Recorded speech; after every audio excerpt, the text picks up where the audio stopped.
Saudara-saudari yang terkasih dalam nama Tuhan kita Yesus Kristus, bacaan kita hari ini diambil dari Lukas 7 ayat 31 sampai 35. Sekali peristiwa, berkatalah Yesus kepada orang banyak, "Dengan apakah kuumpamakan orang-orang dari angkatan ini? Mereka sama dengan anak-anak yang duduk di pasar dan berseru-seru. Kami meniup seruling bagimu, tetapi kalian tidak menari. Kami menyanyikan kidung duka, tetapi kalian tidak menangis.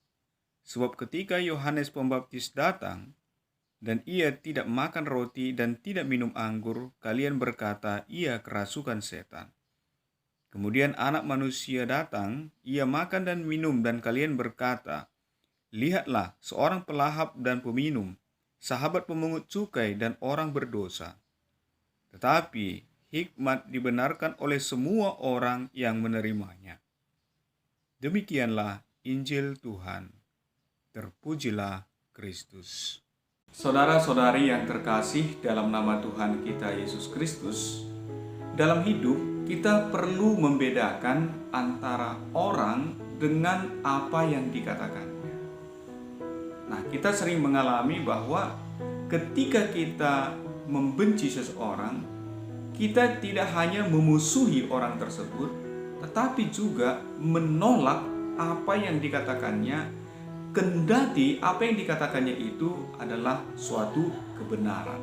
Ya, jadi apa yang disampaikan itu seringkali dipengaruhi oleh siapa yang menyampaikannya. Nah, dalam Injil hari ini kita bisa melihat bahwa orang-orang Farisi dan ahli-ahli Taurat menolak pengajaran Yesus, menolak apa yang disampaikan dan yang dilakukan oleh Yesus karena di dalam diri mereka ada kebencian.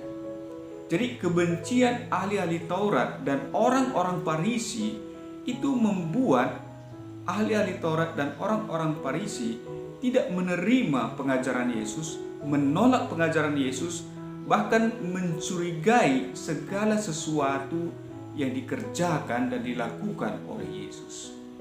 Jadi itulah kalau kebencian bersarang atau meraja di dalam hati kita, maka semua yang ada di dalam dan dilakukan oleh orang lain akan menjadi suatu yang salah bagi kita.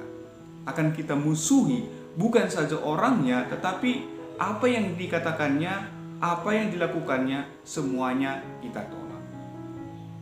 Karena itu, kita bisa melihat bahwa di dalam diri orang atau di dalam hati orang, kalau yang bersarang atau kalau yang tinggal itu adalah kasih atau cinta di dalam diri orang, maka segala sesuatu yang dikerjakan orang pun tidak akan kita musuhi atau tidak akan kita tolak, ya. Apalagi itu suatu kebenaran.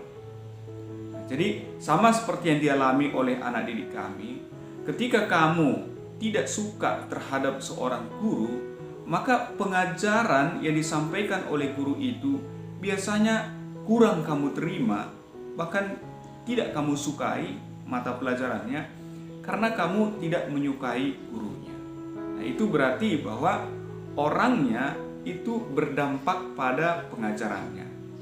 Nah, jadi pada kesempatan ini mari kita mulai berpikir dan membedakan apa yang disampaikan dengan siapa yang menyampaikan.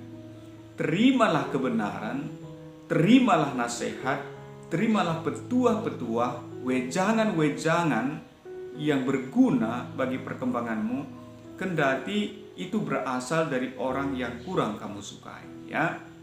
Jadi belajar melihat dan membedakan antara apa yang disampaikan dengan siapa yang menyampaikan. Nah, disitulah letak kedewasaan seseorang. Nah, semoga permenungan singkat ini menghantar kita untuk semakin dewasa, baik dalam iman, harapan, dan cinta kasih.